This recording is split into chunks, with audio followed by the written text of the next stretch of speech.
According to Stanford University, the idea of the digital divide refers to the growing gap between the underprivileged members of society, especially the poor, rural, elderly, and handicapped portion of the population who do not have access to computers or the internet, and the wealthy, middle class, and young Americans living in urban and suburban areas who have access. According to Craig Warren Smith, the founder of the Digital Divide Institute, closing the digital divide therefore means more than just giving the poor the same technologies already received by the rich.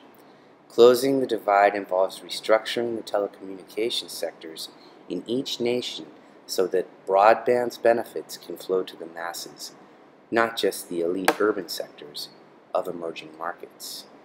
And, according to Sir Tim Berners-Lee, the founder of the World Wide Web Association, the majority of the world's people are still not online, usually because they can't afford to be. He goes on to note that a recent study in Mozambique showed that using just 1 gigabyte of data can cost well over 2 months' wages for the average citizen. The result of high prices is a widening digital divide that slows progress in vital areas such as health, education, and science. The idea I have chosen to examine is equity, and in the location I am in, specifically Taiwan, the results are much the same. More men than women report internet usage, and also higher incomes typically have a higher rate of internet usage.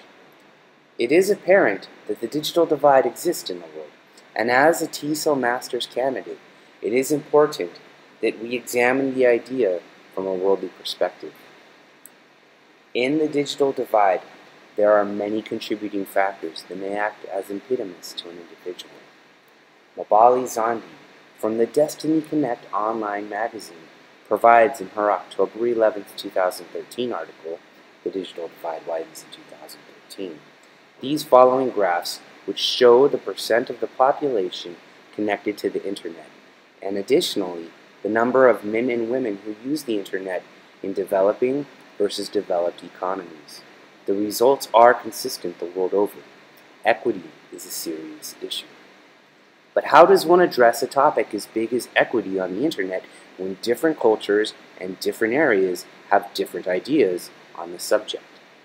This leads, interestingly, into one of the many subjects of contention between the Republic of China, Taiwan, and the People's Republic of China. Sex, race, caste, country, rules, locality, culture, economics, politics, as well as other factors contribute. With respect to school resources and equity, it is apparent that it will take cooperation between the federal and state levels of government. It will take government, local, and even institutional oversight of a budget designed to provide resources that encourage ESL students to use the internet in approved methods. At a minimum, there will need to be classrooms, computers, educators, service, and maintenance provided. With respect to the instructional services, with regard to equity, instructors need to be educated about the issue and the factors that affect or contribute to it. There needs to be a conscious effort to address any perceived imbalance and then allow the society to adapt as it deems necessary. With regard to technology and respect to equity, keeping up with technology will always be an uphill battle, a constant swim upstream, whether male or female. The field is advancing so rapidly. The higher levels of technology fields appear to be male-dominated sectors.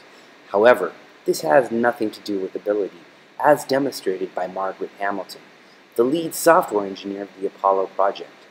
I would encourage teachers to continually address the issue and speak of great women who have competed in great fields. The spirit of competition in men and women in academic fields is very often the same. With regard to appropriate instruction, it would be optimal if the instructional service were included in a form of certification or degree program, whether a professional certification or a 2- or 4-year academic degree or higher. The appropriate instruction would be from either a male or female and would need to be delivered with a certain level of professionalism, as with any respectable company. In my opinion, These are some of the more important issues surrounding the ideas of equity today. Thank you.